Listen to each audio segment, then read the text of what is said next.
billahi minasyaitonirrajim. Bismillahirrahmanirrahim. Assalamualaikum warahmatullahi wabarakatuh.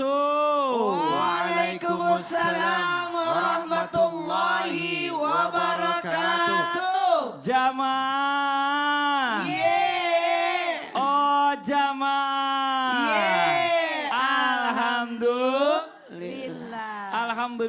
Alhamdulillahirabbil alamin. Allahumma shalli ala sayyidina Muhammad wa ala ali sayyidina Muhammad. Rabbi shrahli sadri wa yassirli amri wahlul 'uqdatam min lisani yafqahu qawli. Jamaah Islami Tinda yang dirahmati Allah, Masya Allah, alhamdulillah hari ini kita bertemu lagi di Islami Tinda ya bersama jamaah dari mana Bu?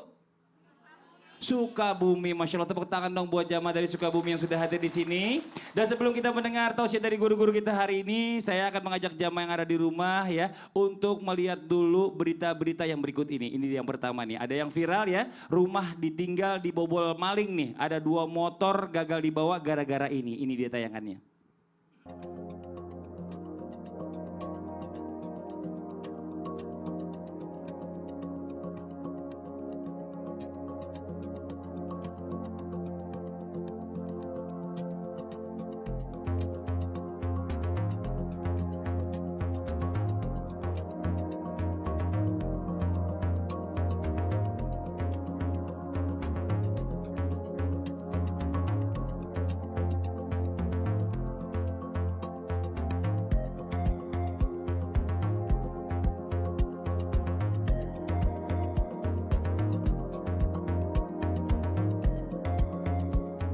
Masya Allah, kayaknya malingnya langsung taubat itu. Tunggu dulu. Tunggu Ini dulu. kan beritanya menyedihkan. Menyedihkan. Terus ngapain senyum? Abis itu gimana mau dibawa malingnya mikir. Rodanya dicopot, mau digotong satu motor satu Tapi motor. tunggu dulu nih. Untuk menyikapi ini, pemberitaan ini luar biasa. Ini pelajaran besar buat kita. Nah kalau kita mau meninggalkan rumah, sebaiknya yang pertama yang kita lakukan adalah berdoa.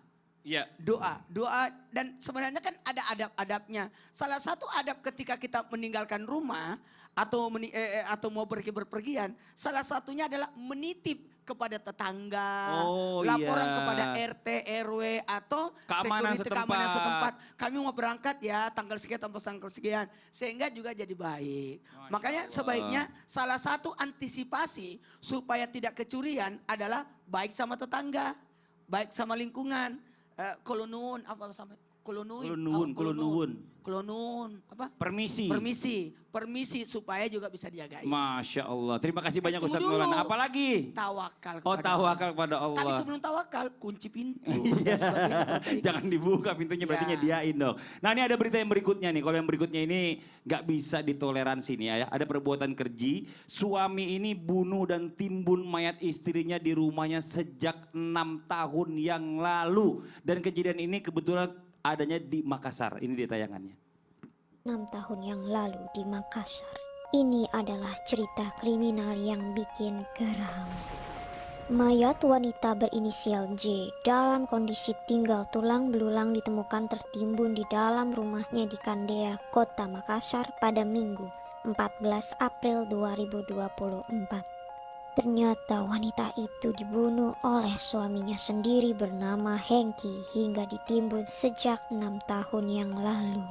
Motif aksi sadis tersebut, pelaku mengaku membunuh istrinya lantaran cemburu melihat korban bermesraan dengan lelaki lain.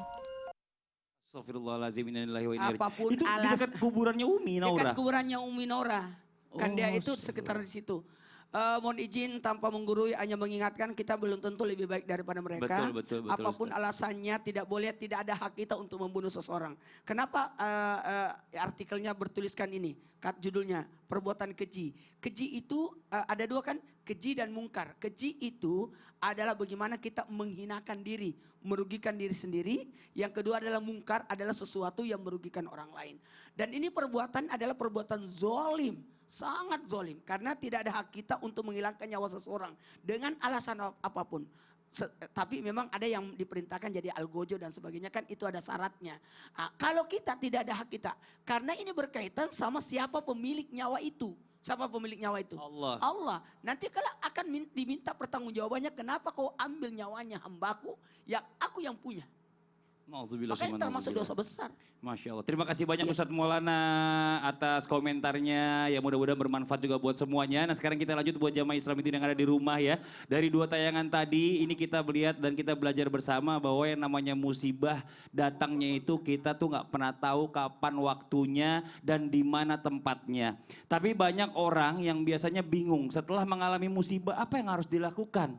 Nah hari ini kita bahas tema yang luar biasa. Apa yang harus aku lakukan apabila atau ketika musibah datang. Ini Masya Allah ya. Dan sebelum kita mendengarkan tausiah dari guru-guru kita kembali melihat sebuah video tayangan tentang kebakaran toko. Nih ada kebakaran toko yang memakan korban meninggal dunia. Ini dia tayangannya. Langsung saja kita perbarui informasi terkait 7 korban yang terjebak dalam kebakaran toko Bingkai Mampang ditemukan dalam keadaan meninggal dan jenazahnya berhasil dievakuasi. Kapolsek Mampang Kompol David Junior menjelaskan bahwa penyebab kebakaran dari percikan api yang berada di ruang kerja di basement. Ketujuh korban ditemukan tewas saat petugas damkar melakukan pendinginan. Ketujuhnya berada dalam satu ruangan di lantai 2 dan segera dilarikan ke rumah sakit Polri untuk proses identifikasi. Kompol David juga menjelaskan bahwa sumber api berasal dari ruang basement dan petugas pemadam kebakaran berhasil memadamkan api pada pukul 6 pagi, di mana kejadian kebakaran terjadi sekitar pukul 19.24 malam pada Kamis. Inna lillahi wa inna ilaihi raji'un. Kami turut berduka cita ya atas terjadinya musibah tersebut. Ini bicara masalah tentang keluarga yang ditinggalkan. Ini memang gak mudah untuk melupakan.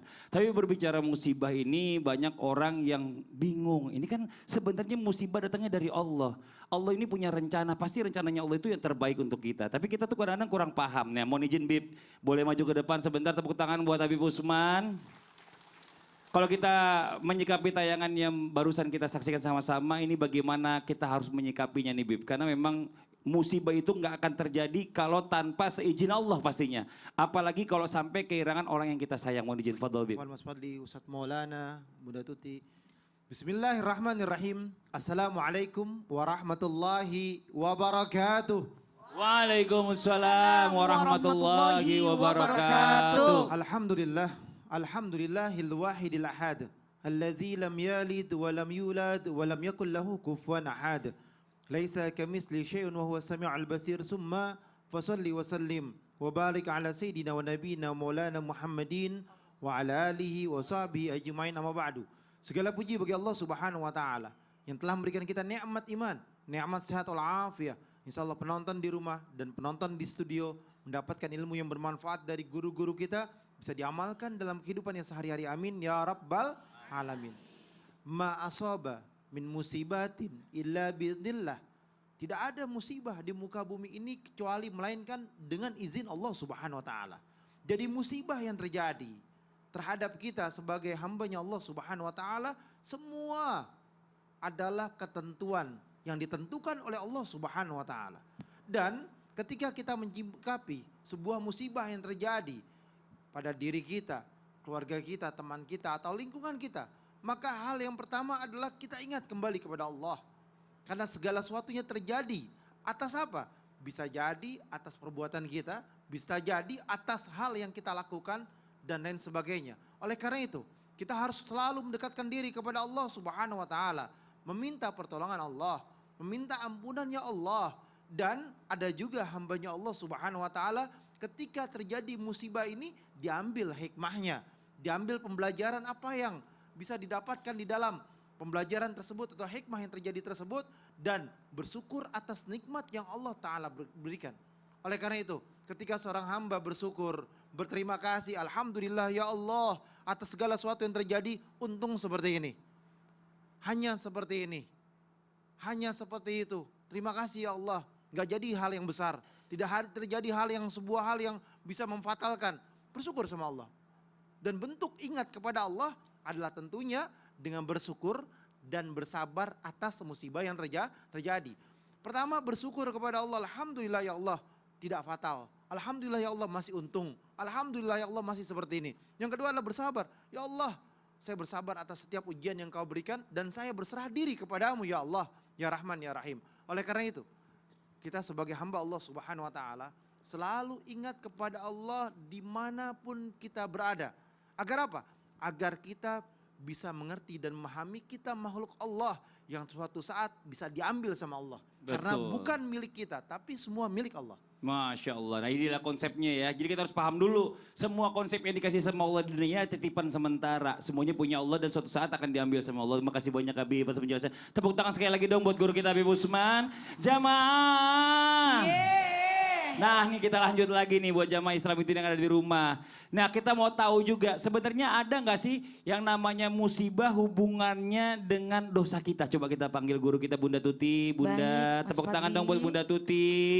Bunda izin Bunda. Iya, Mas Fadli. Ada orang yang bilang sebenarnya musibah itu datang karena sebenarnya Allah itu negor kita. Karena dosa-dosa yang kita lakuin. Tapi banyak juga orang yang udah dikasih musibah nggak sadar juga akan dosa-dosanya. Mau izin penjelasannya Bunda. Baik, terima kasih Fadol. mohon izin Ustadz Maulana, Habib dan juga jemaah sekalian. Bismillahirrahmanirrahim.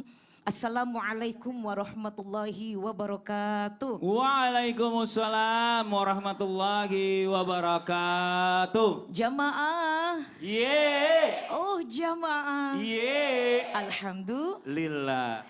A'udzu billahi minasyaitonir rajim.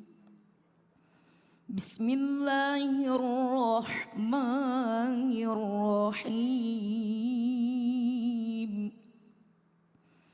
Ma asabaka min hasanatin famin Allah. Allah. Wa ma asabaka min sayyi'atin famin nafsik.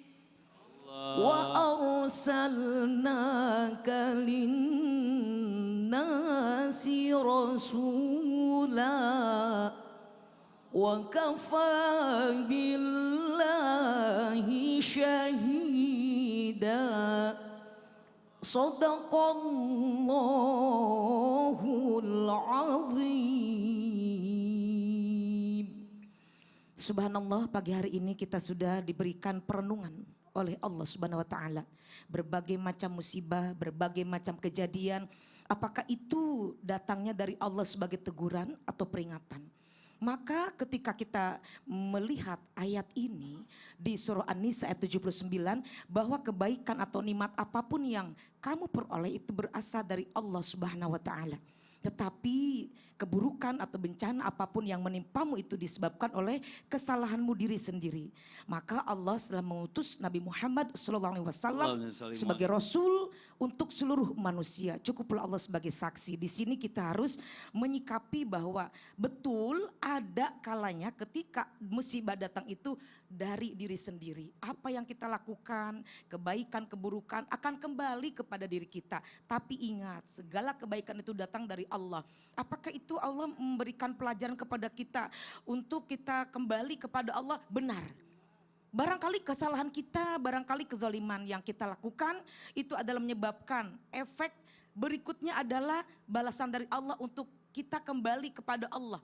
Artinya begini, kalau ada musibah berarti kita lihat latar belakang terjadinya musibah karena apa. Pasti apa yang kita lakukan itu akan kembali kepada diri kita. Contoh seperti tadi, ya Allah sangat miris ya, mudah-mudahan dengan adanya pengajian ini seluruh jamaah dimanapun berada, Amin. ini akan mengambil hikmahnya agar Amin, kita ya Allah. lebih hati-hati supaya tidak ditegur atau diberikan musibah oleh Allah Subhanahu wa taala. Masya Allah, amin. Bagaimana solusinya? Kita lebih mendekatkan diri kepada Allah Subhanahu wa Masya taala. Allah. Jadi apa yang kau tanam itu yang kau tuai Benar, gitu ya. iya. Jadi banyak orang yang menggundulkan hutan tiba-tiba tanah longsor itu karena akibat kamu, nggak betul. mungkin gitu ya. Masya Allah, terima kasih Itu banyak sama, Bunda. Mas. Apa tuh? Bunda Tuti Bajunya? pakai bajunya baju di lebaran ya. Baju lebar.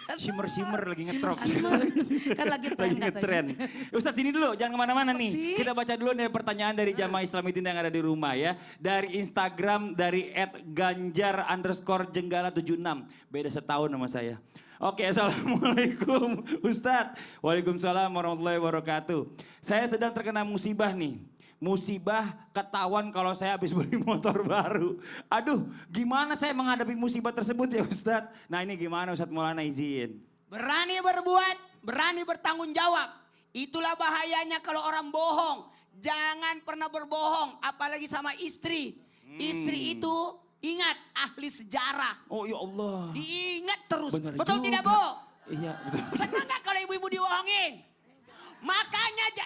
Jangan, Ada bukan bapak bapak-bapak. itu yang beli, Ya. bapak yang lain. Oh, bapak yang Iya, lain. tapi kalau itu motor dibeliin buat ibunya gimana? Gak ada urusan. Gak ada urusan. Ibu Pokok- senang gak Bu kalau dibeliin motor sama suami Bu? Senang, makanya besok-besok beliin istrinya, suaminya yang pakai. Tetap. Oke, nanti kita lanjut lagi. Buat jamaah Islam itu indah di rumah jangan kemana-mana ya. Kita akan segera kembali lagi setelah yang satu ini tetap di Islam itu indah. Jamaah! Oh jamaah! Alhamdulillah. Jangan-jangan itu tekniknya Fadli lagi.